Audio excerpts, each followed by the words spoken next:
পশ্চিম এশিয়ার পারস্য উপসাগরীয় ছোট্ট দ্বীপরাষ্ট্র বাহরাইন।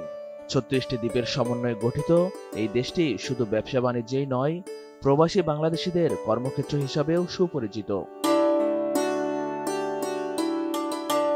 বর্তমানে প্রায় ১.৫ লাখ বাংলাদেশি বসবাস করছেন বাহরাইনে। কাজের পাশাপাশি তারা গড়ে তুলেছেন অসংখ্য ব্যবসা প্রতিষ্ঠান, বিশেষ করে হোটেল ও রেস্তোরাঁ। আমাদের রেস্টুরেন্টের নাম রুচি বিলাস রেস্টুরেন্ট এবং আমাদের রেস্টুরেন্টের খাবার মান খুবই ভালো। আমরা কোয়ালিটি সম্পন্ন করি।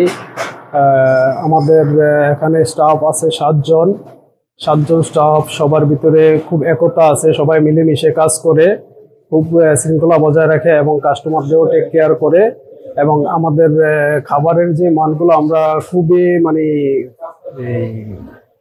কেয়ারফুলি আমরা এগুলো সবই বিবেচনা করি, যাতে কাস্টমারের কোনো অসুস্থতার কারণ না হয়। এজন্য আমরা কোয়ালিটি মেনটেন করি। দেশীয় স্বাদের মুখরোচক খাবার, জিলাপি, সিঙ্গাড়া, পুরি থেকে শুরু করে নানা রকমের পদ, যা প্রবাসে থেকেও মানুষকে স্মরণ করিয়ে দেয় দেশের স্বাদ। শুধু বাংলাদেশিরাই নয়, বাহরাইন ঘুরতে আসা বিভিন্ন দেশের পর্যটকেরাও এসব খাবারের ভক্ত হয়ে উঠেছেন। আমাদের রেস্টুরেন্ট নাম হচ্ছে বিসমিল্লাহ রেস্টুরেন্ট, রাফাল গর্বি। আমাদের এখানে ঘরোয়া মনোরম পরিবেশের খাবারটা দেওয়া হয়। প্রতি শুক্রবারে পাওয়া যায় হরিণের মাংস, ওটের মাংস, চিকেন, সাদা পোলাও, বিরিয়ানি, হালিম। তবে এই সাফল্যের আড়ালেও আছে এক বড় দুঃসংবাদ। প্রায় 7 বছর ধরে বাহরাইনে নতুন ভিসা দেওয়া বন্ধ, ফলে কর্মসংকটে পড়েছেন প্রবাসীরা।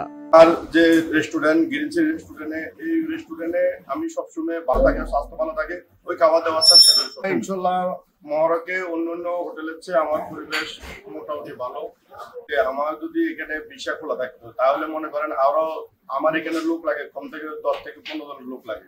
বন্ধের কারণে আমার এই সমস্যা। যদি ভিসা খোলা থাকতো তাহলে ইনশাল্লাহ আমার দোকান আরো ভালো চলতো। ভিসা তার দরকারের কারণে আমার দোকানে আমি সমস্যা এই কারণে আছে, দোকান ভিসার কারণে, যদি লোক সংখ্যার কারণে আমি লোক সংখ্যা বাংলাদেশের লোক দিয়ে আমি কাজ করতে পারতেছি না, কারণ অন্য দেশের লোক দিয়ে কাজ করাতে হচ্ছে, কারণ আমার ভিসা না থাকার কারণে।